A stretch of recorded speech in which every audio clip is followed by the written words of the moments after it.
Так, саламатсыздарбы, мен осы шаардык адвокатурасынын адвокаты Токтосун Жоробеков. Сиздерге кайрылгандыгымдын себеби иш боюнча айыпкер Алмаз Бекатовдун туугандарынын арызынын негизинде сиздерге арыз жазууга биз мажбур болдук. Анткени 2023 жылдын 4 февралында саат 21:00 чамасында Ош областынын Өзгөн районунун Куршап айылынын Кадырбаев көчөсүнүн номер 2-үйүндө Абдысаламов Эгемберди Жанышевичке бычак сайылып, чарбалык кайчы менен башынан жаракат алгандыктан ал окуя болгон жерде каза болгон. Ошол эле күнү кылмышка шектүү катары Мойдонов Кудайберди Орозбаевич кармалып, тергөө кызматкерлери тарабынан камакка алынган. Ал эми 2023 жылдын 17 февралында окуядан 12 күн өткөндөн кийин Мойдонов Кудайберди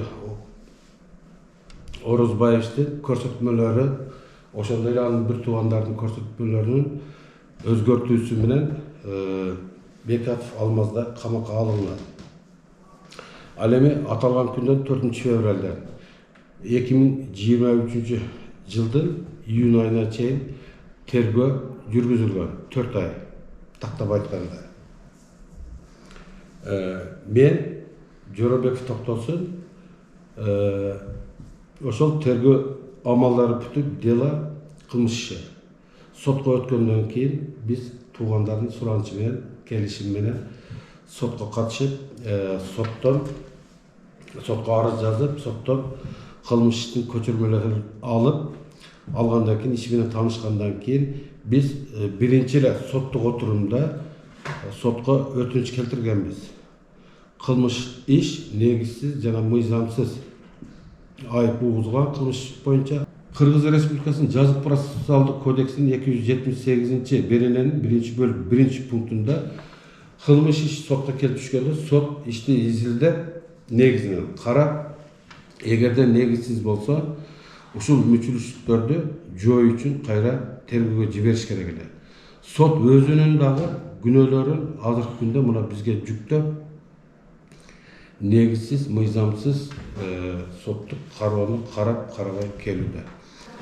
Ошондуктан биз мына сизге арыз менен кайрылып, ушуну элге, ошондой эле Кыргыз Республикасынын президенти Садыр Нуркожоевичке, баш прокурордун башчысы Курманкул Зулушевке, министр МВДга, Верховный соттун төрагаларына ушул массалык маалымат каражаттары аркылуу кайрылууга биз мажбур болуп жатабыз. Анткени биздин сотто катышкан прокурор дагы силер ар кандай шылтоо менен ар бир сотто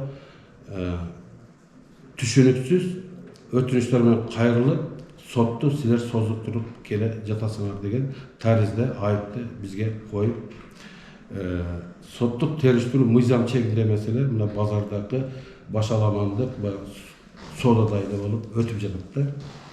Андан сырткары эми мынабу айтып кеттик, Бекатов Алмаздын камалышы боюнча, жоопко тартылышы боюнча, мына Мойдонов Кудайберди Орозбаевич ошол окуя болгон күнү камакка алынган күндөн баштап 12 күн өткөндөн кийин Мойдонов Кудайбердинин уулу Мойдонов Мирбектин таасирдүү киришинин негизинде деп эле мен эсептейм. Анткени 12 күн өткөндөн кийин ошол Мойдонов Кудайбердинин уулу Мойдонов Мирбектин тергөөнүн сурактарына катышып, ошол сурак протоколунда ал тааныштым, туура менин көзүмчө суралды деп тергөөгө кийлигишкенден кийин көрсөтмөлөр өзгөртүлүп, ошол Бекатов Алмаз камакка алынган. Эми бул мен айткан боюнча азыр Мойдонов Кудайбердинин уулу Мойдонов Мирбектин сурак протоколунда колдоруп турат, анын да көчүрмөлөрү бизде бар. Ошол, рахмат.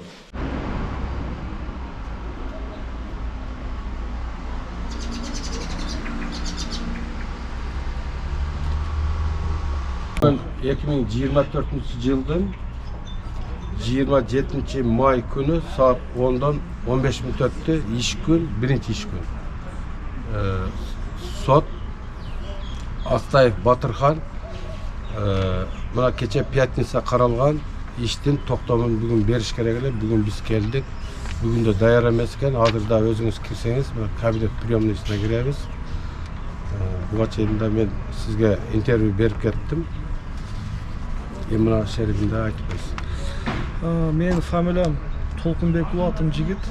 Биз кесиптешим Жорабеков Токтосун Сайзылдаевич менен биргеликте 1 жылдан ашуун Бекатов Алмаз Үсенбаевичти мыйзамдык кызыкчылыктарын коргоп келебиз. Биздин YouTube каналына чыккандын себеби төмөнкүлөр болот да. Мына ушул жазык иши боюнча түзүлгөн кырдаал бул ачык эле фарска айланып кетти да. Тергөө кандай бурмаланып жүргүзүлсө, соттук териштирүү дагы дал ошондой бирөө жарым буйртма бергендей ошондой өңүткө айланып калды. Себеби дегенде мен иштин токотер жерин айтсам, бул жазык иши судья Астаев Батырхан Алтынбековичтин өндүрүшүнө таптакыр кабыл алынбай турган иш эле. Себеби дегенде мына айыптоо актысы өтө орчундуу, одоно мыйзам бузуулар менен түзүлгөн. Мени мына дасыккан юристтер, тергөө жаатында иштеген адамдар шыр эле түшүнөт. Себеби дегенде айыпкер катары жоопко тартуу токтомун чыгарбай туруп, формалдуу түрүндө айыптоо актысы бекитилип келип, мына сотко келип түштү. Мен эмне үчүн айыпкер катары жоопко тартуу токтомуна басым жасап атам? Себеби дегенде ар бир инсанды кылмыш жоопкерчилигине тартканда эң оболу мыйзамдын талабына ылайык айыпкер катарында жоопко тартуу токтому көрсөтүлүп, анда кылмыштын баяндамасы, ошол күнөөлүү адам кандай аракеттерге кириптер болуп атат, ошол токтомдо даана так көрсөтүлүш керек. Бирок тилекке каршы мына азыркы жазык ишинде андай негизги процессуалдык документ жок. Болгону иштин ичинде тергөөнүн башында гана баш коргоо чарасын колдонууга өбөлгө иретинде биринчи айыпкер катары жоопко тартуу жөнүндө токтом түзүлгөн. Бул токтом так эмес, себеби анда кылмыштын баяндамасы так даана көрсөтүлгөн эмес. Ошондой болсо дагы кийин айыптоо актысында Бекатов Алмазбек Үсенбековичтин аракеттери кескин түрдө өзгөрүлүп, ага угузулган айыптын көлөмү иш жүзүндө көбөйүп кеткен.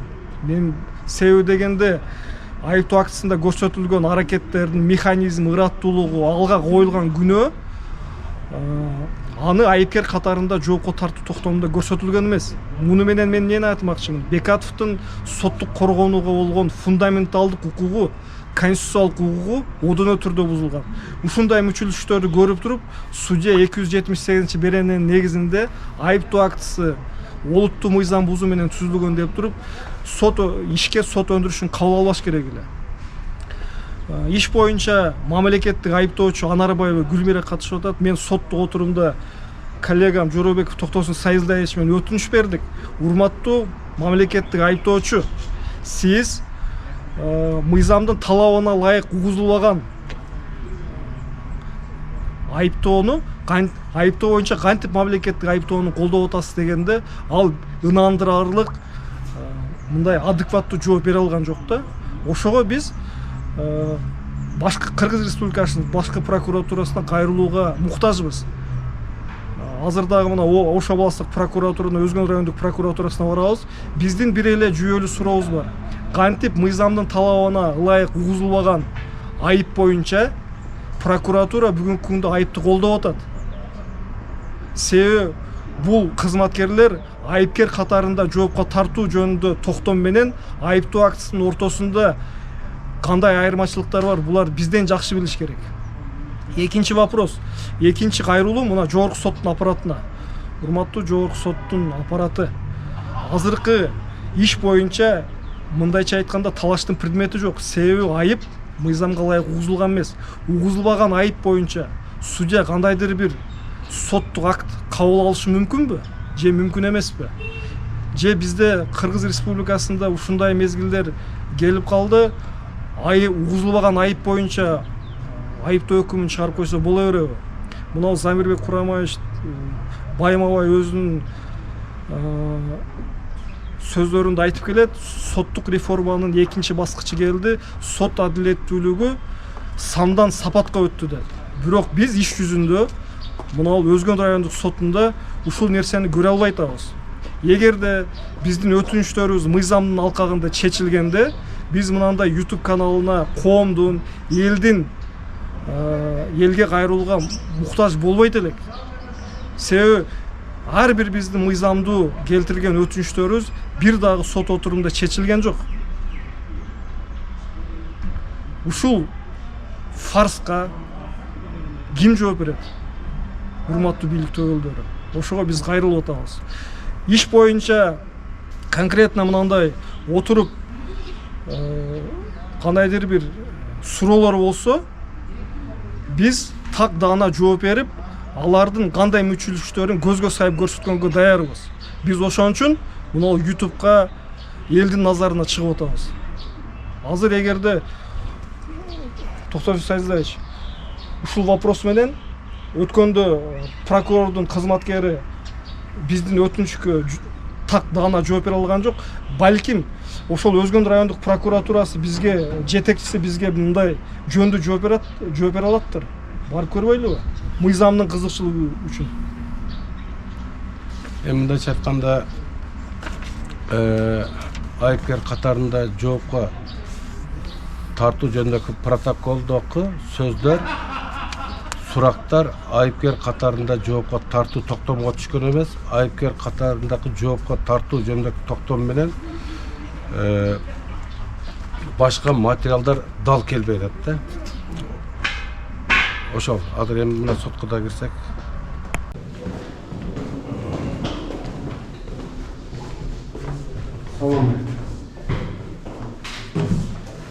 Бекат Павловдун токтомун алайын деп келдик эле, көбөс коюу чарасы. Өтүп коюу чарасы 24-ндө каралды, 24-ндө берилиш керек эле. Бүгүн 27-си, бүгүн келди. Даярбы?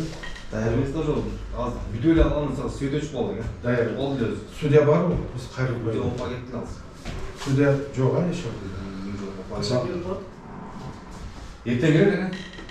Өтүп калган эсин токтомузда. Ал бүтөйүн деп калып уже сөйдө чыгып калды да көрүнүшөр. Бизге даттанууга укуктуусунда атат.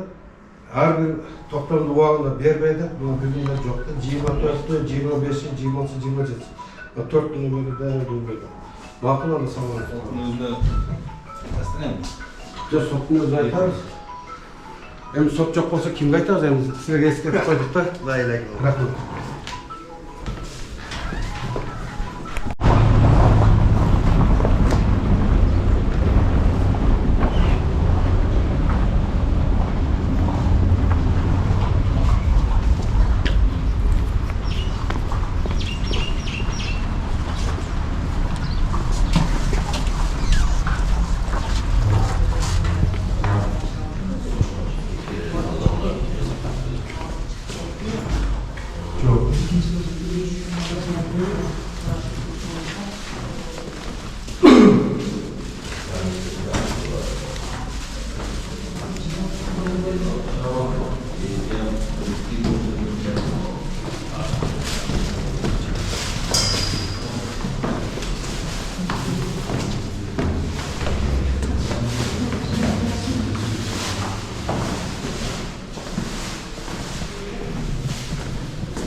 Men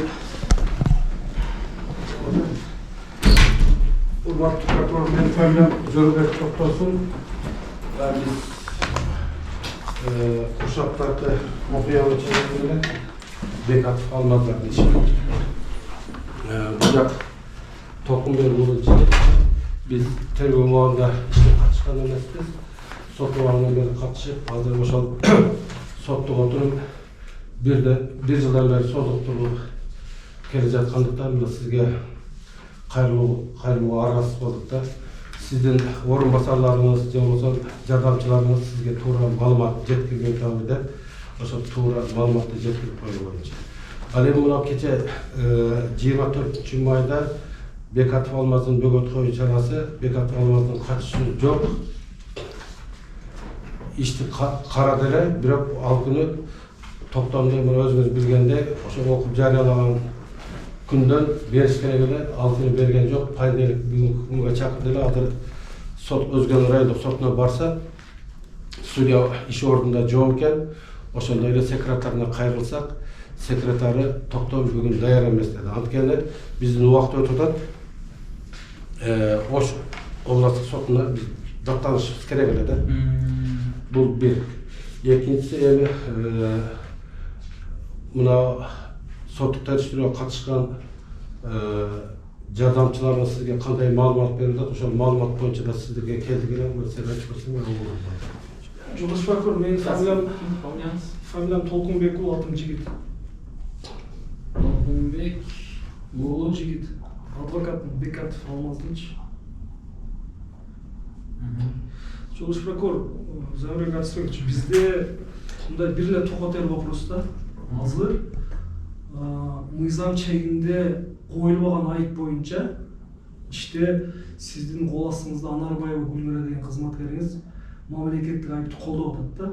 Ал боюнча биз тиешелүү билдирүүлөрдү бергенбиз, өтүнүчтөрдү бергенбиз. Мына менде 3 том материал. Иш жүзүндө мындай атат, жолдош прокурор. Жанагы промежуточный обвинение деп коюп баштапкы айып. Баш коргоо чарасын колдонуу үчүн тергөө алгачкы айыптоону угузат. Айыпкер катары жок токтолду.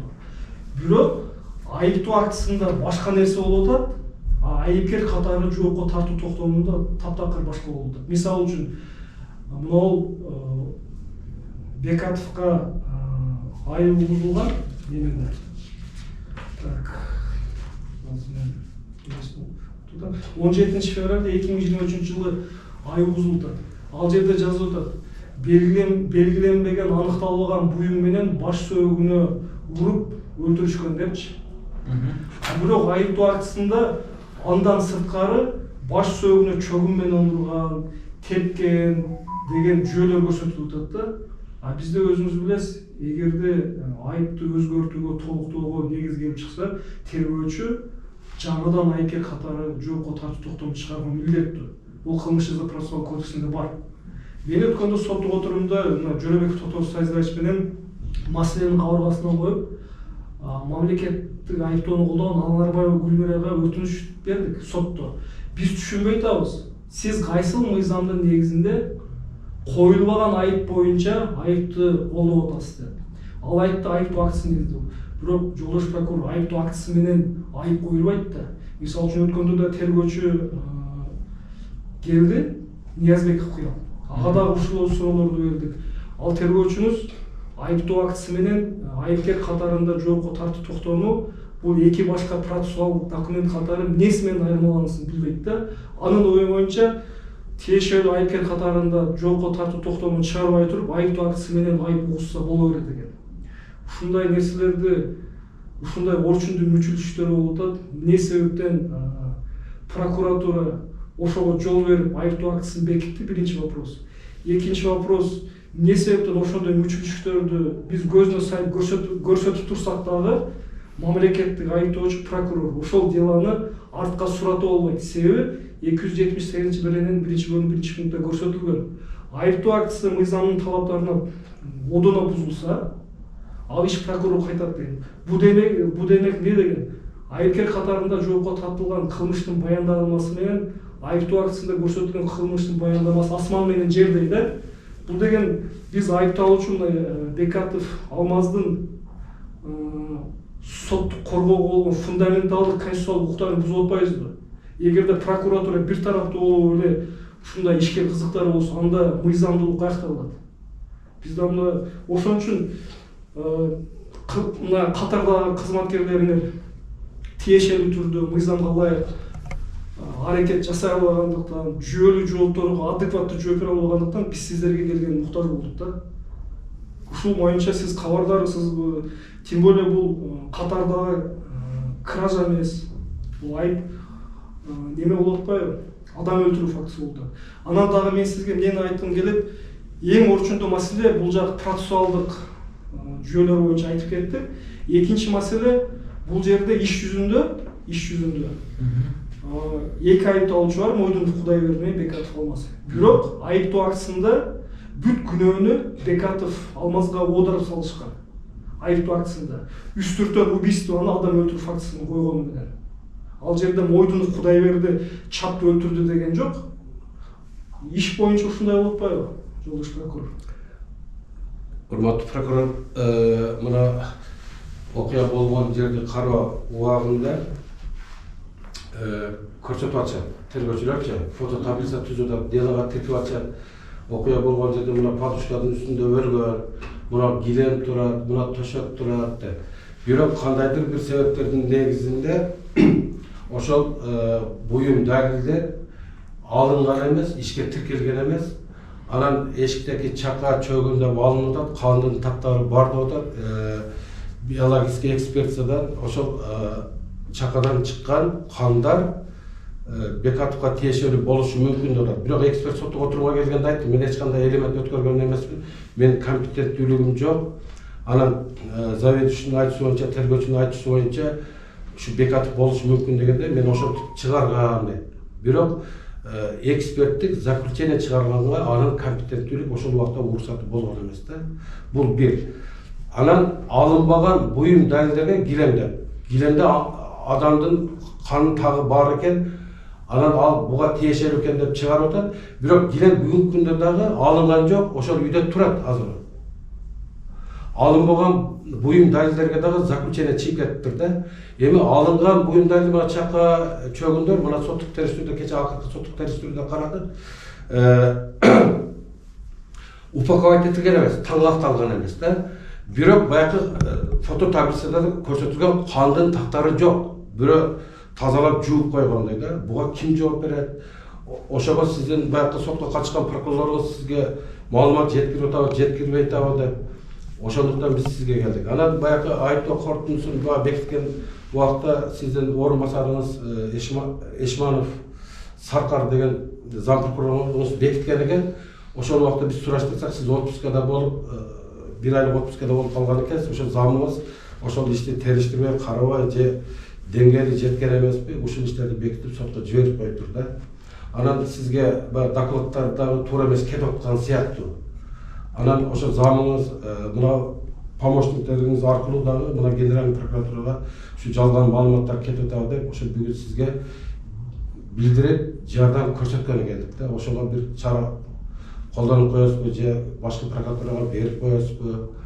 Анан ошол буюм далилдерди дагы мына өзүңүз көзөмөлгө алып бир текшерип койсоңуз, таңакталган эмес. Секаты да ачык жүрөт, чака да ачык жүрөт, неме да ачык жүрөт. Бирок чака менен чөгүн ошол баягы тергөөчүнүн көрсөткөн протоколундай соттук биологик экспертизанын чыгарган корутундусуна вообще дал келбейт да. Балким базардан алып келип эле башка чака неме коюп койду. Эмне үчүн андай деп эсептеп атам? Биз ошол молекулярный биологический экспертиза дайындагыла кандын тагы кимге татыктуу экен, ошону карап туруп анан жыйынтыктап коюлду деп. Анан тергөөдө соттук териштирүүдө тергөөчүбүздү сурак кылдырсак, тергөөчү айтат, экөө тең мойнуна албайт экен. Анан мен ички туюм менен, божомол менен айып угуздум дейт. Ал дагы протоколдо турат, биздин диктофондо дагы турат да. Эми көңүл бурганыңыз үчүн, бизди кабыл алганыңыз үчүн сизге жооп рахмат. Ишиңиз ийгиликтүү болсун, ден соолугуңуз чың болсун. Анан суроолоруңуз болсо берсеңиз, биз жооп берүүгө даярбыз. Хорошо, значит, сиздерге биринчи айыптоо айыпкер катары жолго тартпай, бекитилип кеткен деп атасыз. Бекитилип кеткен. Иште бир гана баштапкы айыпкер катары жолго тартуу токтому бар. Анда аракет, эми билесиз өзүңүз, тергөөнүн жүрүшүндө тергөөнүн көз карашы өзгөрөт, толукталат. Эгерде баштапкы айыпкер катары мынча абзац болсо, урматтуу прокурор, кийинки айыптоо актысын көрсөңүз эки баракта. Иш жүзүндө айыптын көлөмү кескин түрдө өзгөргөн. Айыптоо актысында башка, андан сырткары Мойдуновдун айыпкер катары жоопко тартуу токтому башкача жазылган, Бекатовдун айыпкер катары жоопко тартуу токтому башкача жазылган. Экөөндө кылмыштын экөө шериктеш деп эсептелгени менен экөөнүн аракеттери тең башкача жазылган, урматтуу прокурор. Бул кандай жол берилгис, мындай неме дейм да? Анан мына тергөөдө кийин сурак протоколдор өзгөртүлгөн. Өзгөртүлгөн себеби баягы окуя болуп, окуя болгондон 12 күндөн кийин биринчи айыпкер Мойдунов Кудайбердинин уулу Мойдунов Мирбекти тергөөчүлөр менен кошо тергешип, сурак протоколдорунда анын фамилиясы, аты, анын кол тамгасы турат да. Ошондон кийин анан өзгөрүүлөр башталып жатат. Жолдош прокурор мындай болуп атат да. Бул ситуация бир өзгөчө бир башкача ситуацияда айып, мисалы үчүн Мойдунов Кудайберди айыпталуу үчүн баласын Мойдунов Мирбек башка бир күбөнүн көрсөтмөсүнө катышып атат. Ооба жеңесинин көрсөтмөсүнө, Сайыпова Розанын. Ооба уктун көрсөтмөсүн туура жазылды деп. Получается, прокуратура ишти көзөмөлдөбөй эле айыпталуучунун баласы Мойдунов Мирбек ишти көзөмөлдөп, тергөөчү ошол Мойдунов айыпталуучунун баласы Мойдунов Мирбектин жетелөөсүндө болуп, Мойдунов Кудайбердиге жаккан көрсөтмө кагазга түшөт иш жүзүндө. Фактически ошолор айткандай нерсе болуп атат да. Ток ошолордун көз карашы туура деп эсептелген нерсе болуп атат да. Мындай нерсени кантип прокуратура жол берди, биз билбейбиз да. Анан мына Жөрөк Токтогул Сайзаевич айтып кетти, сиздин каалооңузга рахмат. Биз ойлодук эле, бул жерден майнаттуу мындай жакшы укпаса, ол прокуратурага барайлы. Ол прокуратура баруунун кажети жок болуп окшойт да. Анан урматтуу прокурор, мынау сотко катышкан прокурорлоруңузга, анан сотты көзөмөлдөгөн прокурорлоруңузга айтып койсоңуз, кечээ мына токтомдо дагы сот көрсөтүп кетти, сотко катышкан прокуроруңуз дагы айтты. Ушул келтирилген кемчиликтерди силер тергөөдө тергөөдө айтышыңар керек эле, ошол жерде өтүнүч келтиришиңер керек эле, тергөөдө келтирбепсиңер. Биздин тергөөдө катышкан катышпаганыбызды сот да билбей атат бүгүнкү күнгө чейин, 1,5 жыл өтсө дагы, катышкан прокурор да билбей атат. Биз тергөөдө катышкан эмеспиз. Мен тергөөнүн акырында келип ордер берип, арыз өтүнүч берген, мына Кыял деген тергөөчүгө. Мен арыз өтүнүчүмдү иш менен таанышуу боюнча, көчүрмөлөрүн алуу боюнча өтүнүчүмдү алып салып, ордерди тиркеп, бирок мен иш менен тааныштырбай сотко жиберип салат да. Токтомдордо да турат. Иш менен таанышкансыңар да. Мен кечээ сотто отурганда да айттым судьягачы. Бир ишти карап койсоңор, биз катышкан эмеспиз да. Ким катышты эле адвокаттардан? Адвокаттардан эки башка адвокат катышкан экен, фамилиясы Бакы. Негизи адвокаттар катышты да. Башка катышкан. Жок, азыркы күндө биз катышып атабыз да. Азыр ошол мынандай эле соттук териштирүү мыйзам чегинде эмес, баягы базардагыдай эле өтүп жатат да. Ошону бир көзөмөлгө алып койсоңуз деп келдик. Урматтуу прокурор. Дем кабыл алдыңыз, рахмат. Жаныбек Арсенович, бул жерде мындай вопрос болуп атат да. Айыптоо актысын, допустим, биз бекитпейбиз да. Азыр биз ошондой вопросторду көтөрсөк сотто, бизге мына Анарбаев Гүлмира катышкан прокурор айтып атат. Силер ушул маселени эмне үчүн соттун башында 1 жыл мурун көтөрбөйсүңөр дейт. Ал прокурор айым түшүнбөйт окшойт. Айыптоо актысын бекитүү биздин тиешеби жок урматтуу. Аны изучающий прокурор бар, урматтуу прокурор. Андан кийин ал ишти кабыл аларда сот айыптоо актысын мыйзамга ылайык келеби, келбейби, сот караш керек да.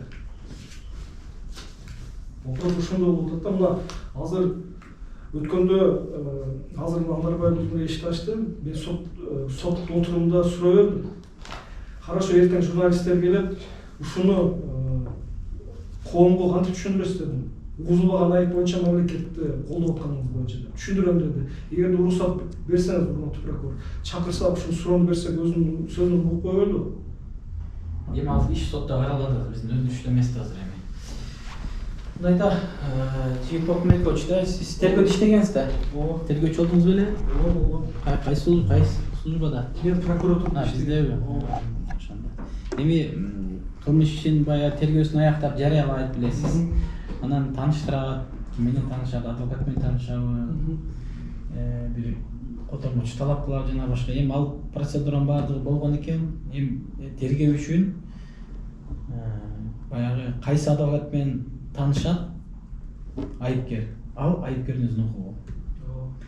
Тергөө үчүн прокурор ишти изучение окуп атабы, ишин изучение кылат. Ал жерде адвокаттын колу турса, эгерде айыпкер өзгөчө кылмыш боюнча обязательно катышат. Айыпкер менен адвокаттын колу турса ал жерде, значит прокурор үчүн ал адвокат катышты, өздөрүнүн пикирин келтирди деген сөз да. Анан ошо менен иш сотко кетип атат.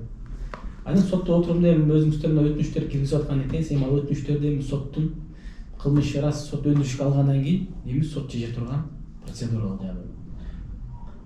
Жок. Сиз өтүнүчтөр киргизсиңиздер бул боюнча жана айыптар боюнча киргизгенбиз.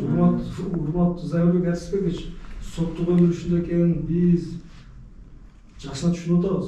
Вопрос айыпкер катарында жоопко тартуу токтому менен тиешелүү түрдө бузулбаган айып боюнча кантип прокурор мамлекеттик айыпты колдойт? Кабыргасынан коюлган суроо ушул болду, жолдош прокурор. Биз көрөлүчү мурда бузулган айып менен анан прокуратура тарабынан бекитилген айып. Жолдош прокурор, мынау биринчи, экинчи, үчүнчү том менде бар. Сиз дагы ошо кааласаңыз көрсөтөйүн азыр. Бирок иш жүзүндө ошондой. Иш боюнча только баштапкы эле айыпкер катары жоопко тартуу токтому бар. Предварительный. А бирок айыптоо актысынын тексти айыпкер катары жоопко тартуу токтомго таптакыр туура келбейт. Өзүнүн логикалык, текстуалдык, юридикалык аныктыгы боюнча жолдош прокурор. Айыпталуучуга кескин түрдө айыбын көлөмү иш жүзүндө көбөйүп кеткен. Жогорку соттун пленумунун токтомдорунда эле бар, судебный приговор, соттук өкүм жөнүндө. Эгерде кылмыштын статьясы, укуктук квалификациясы өзгөрүлгөнү менен бирок айыпталуучунун аракеттери, кошумча кириптер, аракеттер күнөөсүнө коюлуп атса, бул айыптын иш жүзүндө өзгөргөнүнө кабар берет дегенчи. Сизге келгенибиз бир эле вопрос. Кантип мамлекеттик айыптоочу мыйзамсыз түрдө айыпты колдоп атат, ошол. Кантип ошондой кийин, ошондой жанагы башынан баштаганда биринчи топчу туура эмес тигилген да. Бул азыр топчуну кайрадан оңдоп тигиш үчүн иш прокуратурага келиш керек. Биз окуп изучение кылайык. Сиз могу жуманын аягы келиңиздер, дискуссияны биз карап көрөлүз. Сиз айтсаңыз, мына күнү мына саат берсеңиз, мен мына белгилеп алайын, келейин. Келиңиз, предметный, чтобы разговор болсун. Айтсаңыз, кайсы күндө? Пятница күнү кылайлы. Пятница күнү саат канчага? Пятница күнү саат 2-ге.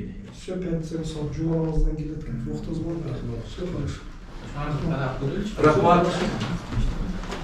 Рахмат. Жакшы анда ишиңиз жарыя. Эми биздин жүрүшүбүздө мындай.